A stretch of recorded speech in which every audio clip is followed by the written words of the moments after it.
দশম অধ্যায় শ্লোক নাম্বার 19 থেকে আজকে শুরু করব। গত দিনে আমরা চতুশ্লোকি গীতা এবং ভগবত গীতা দশম অধ্যায়ের প্রথম অংশ আলোচনা করলাম। তো 19 থেকে 42 নাম্বার শ্লোক পর্যন্ত হচ্ছে এই অংশে ভগবান শ্রীকৃষ্ণের বিভূতি সম্বন্ধে আলোচনা করা হয়েছে।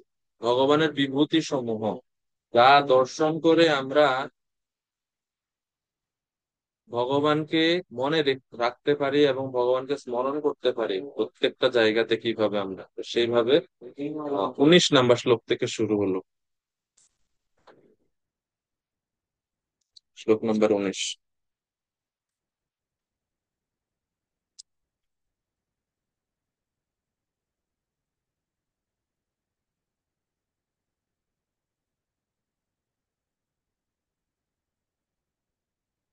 17 নম্বর শ্লোকে প্রশ্ন করেছিলেন অর্জুন, কথম বিদ্যামহম যোগী ত্বম সদা পরিচিন্তয়ন কেষু কেষু চ ভাবেষু চিন্তোষি ভগবন মায়া। কিভাবে আপনাকে কেমন করে আমরা জানবো, আপনার চিন্তা কিভাবে করব, সেই বিষয়ে বর্ণনা করুন। তো এই জন্য সেই প্রশ্নের উত্তর এই জন্য 18 নম্বরে বলছে, বিস্তরেণ আত্মনা যোগম বিভূতিম চ জনার্দন ভূয় কথয়ত তৃপ্তির্হি শৃণ্বতো নাস্তি অমৃতম। যে এই কথা আহ শ্রবণে কোনো তৃপ্তি নাই আমাদের। তোমার এই অমৃতময় বাক্য শ্রবণ করে আমরা তৃপ্ত হচ্ছি না। তো কৃপা করে আপনি আপনার যোগ এবং বিভূতি গুলো বিস্তারিত ভাবে বলুন। অর্জুন বলছে কৃষ্ণ কাছে। তো ভগবান শ্রীকৃষ্ণ অর্জুনের অনুরোধে এখন 19 নম্বর শ্লোক থেকে বলা শুরু করবেন। শ্লোক 19। তো প্রথমেই ভগবান বলছেন, আমি আমার বিভূতি এবং যোগ সম্বন্ধে বলবো, ঠিক আছে, কিন্তু প্রথমে জেনে রাখো এটা কোনো শেষ নাই। এটা হচ্ছে অন্তহীন, অনন্ত। তো কতটুকু আমি বলতে পারবো ভগবান পরে বলবেন যে সংক্ষেপে আমি তোমাকে বলছি, যেহেতু তুমি আমার কাছে অনুরোধ করছো। তো শ্লোক নাম্বার 19। শ্রী ভগবানুবাচ, অন্ততে কথয়িষ্যামি দিব্যা হ্যাত্মা বিভূতয়া প্রাধান্যাত কুরু শ্রেষ্ঠ নাস্ত্যন্ত বিস্তরস্য মে। শ্রী ভগবান উবাচ, ভগবান বললেন, হন্ত। হন্ত মানে যে হ্যাঁ, অবশ্যই আমি তোমাকে বলবো। তো বিশ্বনাথ চক্রবর্তী ঠাকুর বলছেন যে এই যে হন্ত শব্দটা, এটা হন্ত শব্দ মানে হচ্ছে অনুকম্পা। হন্ত শব্দ মানে হচ্ছে অনুকম্পা। বিশ্বনাথ চক্রবর্তী ঠাকুর বলছেন যে অর্জুনের অনুরোধের প্রতি উত্তরে ভগবান বললেন হন্ত মানে হ্যাঁ। অর্থাৎ এই হন্ত শব্দের দ্বারা ভগবান শ্রীকৃষ্ণের অনুকম্পা বা কৃপা প্রকাশিত হচ্ছে। তিনি অর্জুনের উপর কৃপা করে তিনি বলা শুরু করলেন এইভাবে। তো বলছে, তে কথাই সে আমি আমি তোমাকে বলবো। কি বলবেন? দিব্যাহি আত্মবিভূতয়া। এই দিব্য শব্দটা আপনারা নোট করবেন, কেননা পরে আরো এই দিব্য শব্দটা আরো আসবে, আমরা পরে বলবো। তো এই শ্লোকে দিব্য আছে। কি দিব্য? আত্মবিভূতয়। আত্ম মানে হচ্ছে আমার, বিভূতি সমূহ হচ্ছে দিব্য, এগুলো জড় না, দিব্য। এবং সবগুলো কি বলবো? না না, প্রাধান্যত কুরুশ্রেষ্ঠ, হে কুরুশ্রেষ্ঠ অর্জুন, প্রধান প্রধান বিভূতির সমূহ যেগুলা মোস্ট প্রমিনেন্ট আছে বা এগুলো আমি তোমাকে বলবো। কেন? কেন বলবেন? প্রধানগুলো কেন বলবেন? সব বলবেন না কেন? নাস্তি অন্ত বিস্তারাস্য আমি। নাস্তি অন্ত, আমার বিভূতির কোনো অন্ত নাই। ভগবানের এক নাম হচ্ছে অনন্ত। ভগবানকে কেন অনন্ত বলা হয়? কেননা ভগবানের গুণের কোনো শেষ নেই, এই জন্য ভগবানকে বলা হয় অনন্ত। তো এই জন্য এখানে বলা হচ্ছে যে আমি সব তো বিস্তারিত ভাবে বলতে পারবো না, আমি সংক্ষেপে বলবো। অন্ত নেই আমার বিভূতির। হম বিষ্ণু পুরাণে বর্ণনা করা হচ্ছে, সর্বে চ দেবা মানবা সমস্তা সপ্তর্ষयो ये মনুষ্য মনুষ্য वश्च इंद्रश्च यो अयं त्रिदशेष भूतो विष्णुर्यशेषं कविभूतयन्त्या। অর্থাৎ বিষ্ণু পুরাণে তৃতীয় স্কন্ধে প্রথম অধ্যায়ে 46 নম্বর শ্লোকে বলা হচ্ছে যে সকল দেবতা, সমস্ত মনুগণ, সপ্তর্ষি এবং মনুর যে সকল পুত্র এবং এই দেবতাদের অধিপতি ইন্দ্র, এই সবই হলো ভগবান বিষ্ণুরই বিভূতি। তো সব এই জড় জগতে, অর্থাৎ যে সমস্ত দেবতারা আছে, দেবতাদের থেকে যা কিছু সৃষ্টি আছে সব হচ্ছে ভগবানের বিভূতি মাত্র।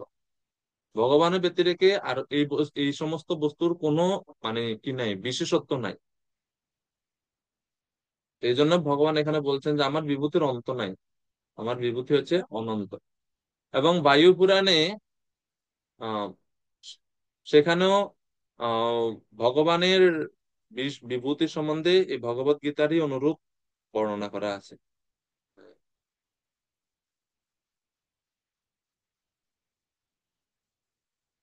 বায়ু পুরাণে সেখানে বর্ণনা করা হচ্ছে যে মহর্ষি কশ্যপ দ্বারা যখন প্রজা সৃষ্টি হয়েছিল, তখন প্রজাপতি বিভিন্ন বিভাগের প্রজাদের মধ্যে যারা সর্বশ্রেষ্ঠ এবং তেজস্বী, তাদেরকে চয়ন করে সেই জাতির প্রজা নিয়ন্ত্রণ করার জন্য তাদের সেই জাতির রাজা রূপে নিযুক্ত করলেন। মানে প্রত্যেক যখন সৃষ্টি হয় বিভিন্ন বস্তু সমূহ, তখন এই যে প্রত্যেক জাতির মধ্যে যারা শ্রেষ্ঠ, তাদেরকে ওই জাতির নিয়ন্ত্রক নিয়ন্ত্রক হিসেবে নিযুক্ত করেন। কিরকম? তো বায়ু পুরাণে 70তম অধ্যায়ে বর্ণনা করা হচ্ছে যে চন্দ্র হচ্ছে নক্ষত্র আদির রাজা, চন্দ্রকে নক্ষত্র গ্রহ আদির রাজা হিসেবে, বৃহস্পতিকে হচ্ছে আহ বৃহস্পতি হচ্ছে দেবগুরু, শুক্রাচার্যকে হচ্ছে ভার্গবদের, বিষ্ণুকে হচ্ছে আদিত্যদের, তারপরে আহ কুবেরকে রাখা প্রধান হিসেবে রাখা হলো যক্ষ, যক্ষদের মধ্যে প্রধান হচ্ছে কুবের, জলের মধ্যে হচ্ছে বরুণ, এবং আহ নদীদের মধ্যে সাগরকে শ্রেষ্ঠ হিসেবে রাখা হলো, গন্ধর্বদের মধ্যে চিত্ররথকে শ্রেষ্ঠ রাজা হিসেবে নিযুক্ত করা হলো, অশ্বদের মধ্যে উচ্চশ্রবাকে, পশুদের মধ্যে সিংহকে, তারপরে পাখিদের মধ্যে গরুরকে, তারপরে নাগদের মধ্যে বসুকিকে, তারপরে পর্বতের মধ্যে হিমবানকে, দানবদের মধ্যে বিপ্রচিত্তিকে, তারপরে আহ অপ্সরাদের মধ্যে কামদেবকে। এইভাবে আহ সবাইকে এভাবে প্রধান প্রধান রাজা হিসেবে নিযুক্ত করা হয়েছে। তো ওই বর্ণনার সাথে আমরা আজকে যেটা পড়বো এই দশম অধ্যায়ে ভগবানের যে বিভূতি, সে বিভূতির অনেকগুলো মিলে মিল, আমরা সেই মিল পাওয়া যায় এখানে, আমরা সেটা আলোচনা করবো আজকে। তো ভগবানের যেটা এখানে আমরা জানতে পারলাম যে ভগবান প্রধান প্রধান বিভূতি সমূহ বলছেন। বিভূতি মানে কি? বিভূতি মানে হচ্ছে অসাধারণ ঐশ্বর্য। অমরকোশ অভিধানে বর্ণনা করা হয়েছে বিভূতি মানে হচ্ছে অসাধারণ ঐশ্বর্য, সেটা হচ্ছে ভগবানের অসাধারণ ঐশ্বর্য। এখন 20 নম্বর শ্লোক থেকে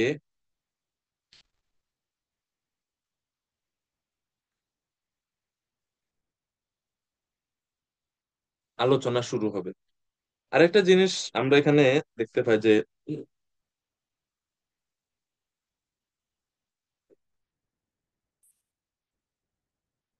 দশম অধ্যায়ে এখন অর্জুন যখন ভগবানের বিভূতি সম্বন্ধে জানতে ইচ্ছা করছেন, এখানে এই 17, 18 নম্বর শ্লোকগুলোতে অর্জুনের যে প্রশ্নটা, অর্জুন সাহস মানে খুব সাধারণভাবে বলে ফেললেন যে আপনি আপনার সমস্ত বিভূতি আমাকে বলুন। কোনো মানে বিনয়ের মানে বিনয় সূচক কোনো শব্দ এখানে অর্জুনের আমরা প্রয়োগ দেখতে পাচ্ছি না। এই জন্য ভগবান যদিও, অর্জুন জিজ্ঞেস করছে বিস্তারিত ভাবে বলুন, ভগবান বলছেন বিস্তারিত বলা যাবে না, সংক্ষেপে বলবো।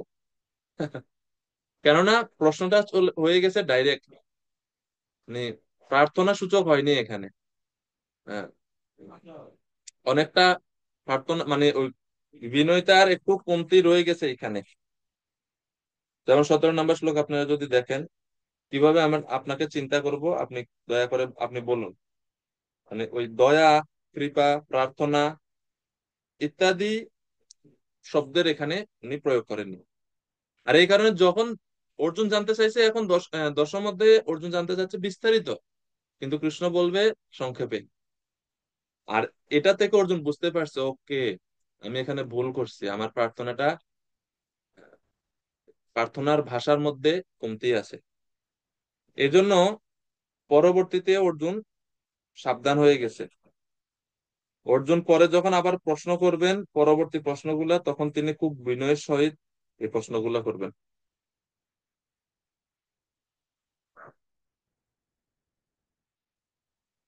অর্থাৎ আরেকটা জিনিস এখানে গুরুত্বপূর্ণ, যে অর্জুন চেষ্টা করছিল যে আমি ভগবানের এই যে বিভূতিগুলো, সেগুলো আমি বিস্তারিত ভাবে জেনে আমি আমার বুদ্ধির দ্বারা সেগুলোকে আমি বোঝার চেষ্টা করব। তো এই জন্য, এই জন্য ভগবান বলছেন আমি সংক্ষেপে জানাচ্ছি, কারণ আমার বিভূতির বিস্তারের শেষ নেই। তো আবার একাদশ অধ্যায়ে অর্জুন প্রশ্ন করবেন বিশ্বরূপ দর্শন। তো একাদশ অধ্যায়ে যখন অর্জুন পরে প্রশ্ন করবেন, তখন অর্জুন বলবে তার অজ্ঞতা এবং অযোগ্যতা, তার অজ্ঞতা এবং অযোগ্যতার কথা বলে এরপরে অর্জুন জানতে চাইবে। আর তখন এই এই অজ্ঞতা এবং অযোগ্যতার কথা বলে যখন ভগবানের এই অব্যয় রূপ দেখার অনুরোধ করে, তখন ভগবান তাকে অনন্ত রূপ দর্শন করার অনুমতি প্রদান করেন। এবং দেখার জন্য দৃষ্টিশক্তি, দিব্য চক্ষু ভগবান তখন তাকে প্রদান করবে। তো এখান থেকে আমরা এটা শিক্ষা লাভ করতে পারি যে ভগবানকে উপলব্ধির জন্য, ভগবানের বিভূতি জানার জন্য ভগবানের কৃপা শক্তির উপর নির্ভর করতে হবে। নিজস্ব মেধা বুদ্ধির দ্বারা আমরা ভগবানকে আহ বুঝতে পারবো না। নায়ম আত্মা প্রবচনেন লভ্য আমেধয়া না বহুনা শ্রুতেন। উপনিষদে বর্ণনা করা হচ্ছে যে ভগবানকে মেধার দ্বারা, বুদ্ধির দ্বারা, বহু প্রবচন শ্রবণের দ্বারাও আমরা লাভ করতে পারি না।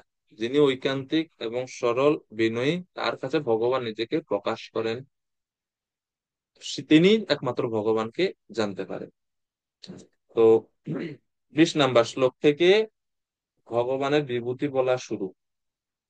এবং আম, আমরা মোট এখানে, ওকে, বলবো না কতটা, এটা আপনাদের হোমওয়ার্ক থাকবে, আপনারা গণনা করে শেষে গ্রুপে লিখবেন যে মোট কয়টা বিভূতি এই শ্লোকাংশে, এই 20 থেকে 42 নম্বর শ্লোক পর্যন্ত ভগবান কতগুলো বিভূতির কথা বলবেন। আপনারা এটা নোট করবেন, তাহলে বোঝা যাবে যে ক্লাস করা হচ্ছে বা শুনছেন। শ্লোক নাম্বার 20, এখান থেকে ভগবানের ঐশ্বর্য বা বিভূতি বলা শুরু হচ্ছে। অহম আত্মা গুড়াকেশ সর্বভূতাশয়স্থিতঃ অহমাদিশ্চ মধ্যম চ ভূতানামন্ত এব চ।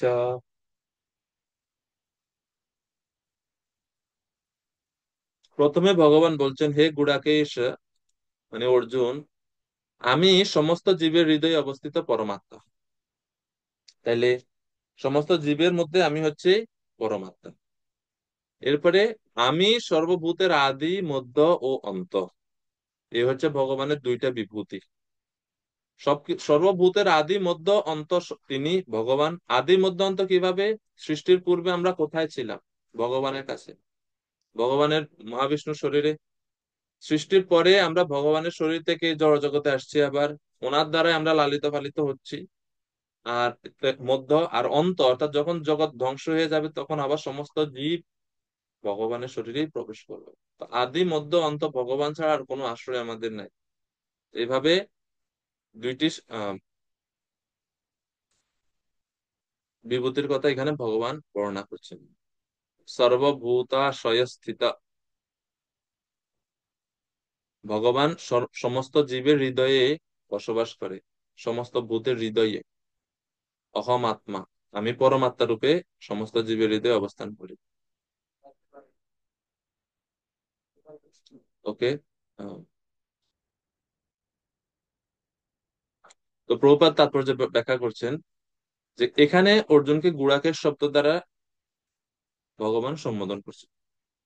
গুড়াকা যোগ ঈশা সমান হচ্ছে গুড়াকেশা। গুড়াকা মানে হচ্ছে নিদ্রা, ঈশা মানে যিনি নিয়ন্ত্রণ করতে বা সংযত করতে সক্ষম হয়েছেন, অর্থাৎ যিনি তার নিদ্রাকে সংযত জয় করেছেন, তিনি হচ্ছেন গুড়াকেশ। এই নিদ্রা মানে কি? নিদ্রা মানে হচ্ছে অজ্ঞানতা বা তমগুণ। অর্থাৎ নিদ্রাকে জয় করছেন মানে হচ্ছে যিনি তমগুণকে এবং আহ তমগুণ রূপী অন্ধকার, অজ্ঞানতাকে যিনি জয় করতে পেরেছেন তিনি হচ্ছেন গুড়াকেশ। তো যেহেতু অর্জুন গুড়াকেশ, এই কারণে তিনি বুঝতে সক্ষম কিভাবে ভগবান শ্রীকৃষ্ণ জড় ও চিন্ময় জগতে বিভিন্ন ভাবে ভগবান প্রকাশিত, সেটা অর্জুন বুঝতে সক্ষম। এই জন্য ভগবান বলছেন অর্জুন তুমি হচ্ছে গুড়াকেশ। শ্রীকৃষ্ণ সর্বভূতের আদি মধ্য অন্ত কিভাবে, প্রভুপাদ তাৎপর্য বলছেন, পরম পুরুষোত্তম ভগবান শ্রীকৃষ্ণ এই জড় জগতে কারণোদকশায়ী বিষ্ণু, গর্ভোদকশায়ী বিষ্ণু এবং ক্ষীরোদকশায়ী বিষ্ণু রূপে নিজেকে প্রকটিত করেন। তারপরে সর্বকারণে পরম কারণ পরমেশ্বর ভগবান শ্রীকৃষ্ণই মহাবিষ্ণু রূপে কারণ সমুদ্রে শায়িত থাকেন। তো এইভাবে সৃষ্টির এই তিন বিষ্ণুর মাধ্যমে জগৎ সৃষ্টি হয়, জগৎ প্রতিপালিত হয়, আবার যখন ধ্বংস হয় তখন জগৎ আবার মহাবিষ্ণু শরীরে প্রবেশ করে। এইভাবে ভগবান আদি মধ্য অন্ত সব জায়গায়। 21 নম্বর শ্লোক।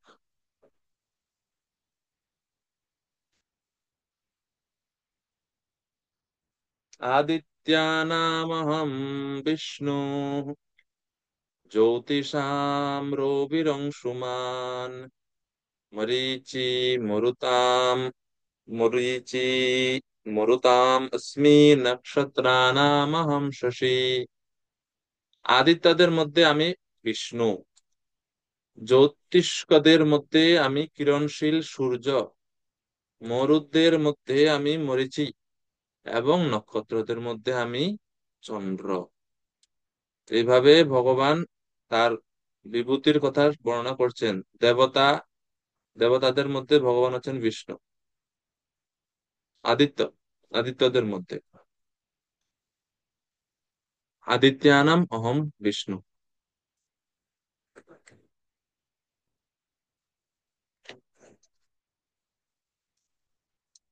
তো আদিত্য কাদেরকে বলা হয়? যারা অদিতির পুত্র, কশ্যপ পত্নী অদিতি, তাদেরকে বলা হয় আদিত্য।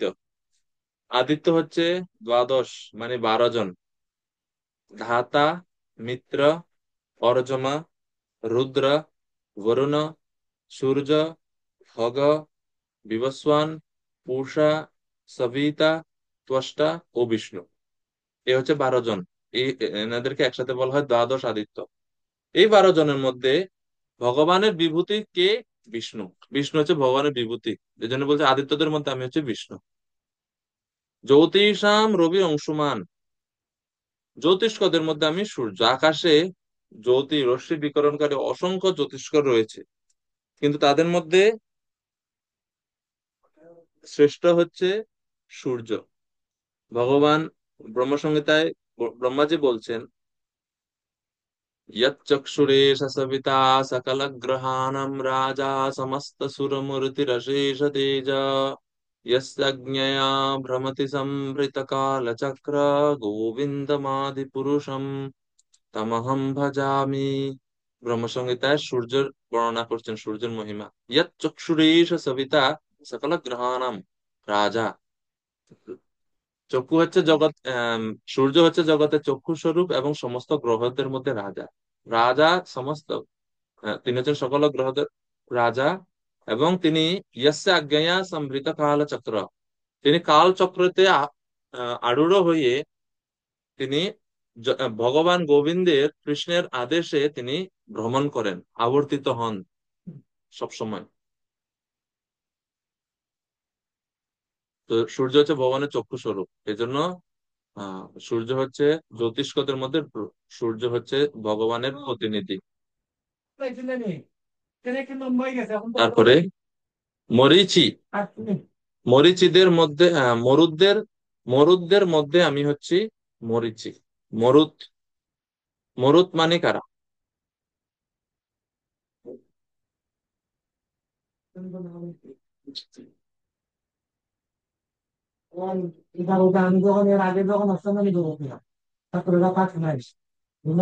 দিতির গর্ভ যখন দিতি যখন গর্ভবতী হন, তখন ইন্দ্র দিতির গর্ভকে 49 টুকরো করেন, এবং এই 49 টুকরো করেন ইন্দ্র তাদের এই গর্ভকে নষ্ট করার জন্য, দিতির গর্ভকে।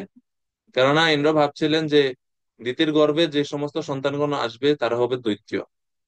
তো দিতি যখন গর্ভবতী হন তখন ইন্দ্র সূক্ষ্ম রূপে দিতির গর্ভে প্রবেশ করে গর্ভ নষ্ট করার জন্য সেটাকে 49 ভাগে খণ্ডিত করেন। প্রথমে 7 খণ্ড করেন, শেষ 7 খণ্ডকে আবার 7 খণ্ড করেন, এইভাবে। কিন্তু গর্ভ তারপরেও নষ্ট হয়নি। তো এইভাবে মোট 49 জন মরুতদের জন্ম হয়। মরুত মানে হচ্ছে বায়ু। মরুদগণ হচ্ছে বায়ু দেবতাদের বায়ুর মতো, ওনারা বায়ু, মরুত। এবং এনাদের মধ্যে ভগবান হচ্ছে এই 49 জনের মধ্যে, 49 জনের মধ্যে ভগবান হচ্ছে মরিচি। 49 জন মরুতদের মধ্যে ভগবান মরিচির প্রতিনিধি, মরিচি রূপে তিনি প্রতিনিধিত্ব করেন।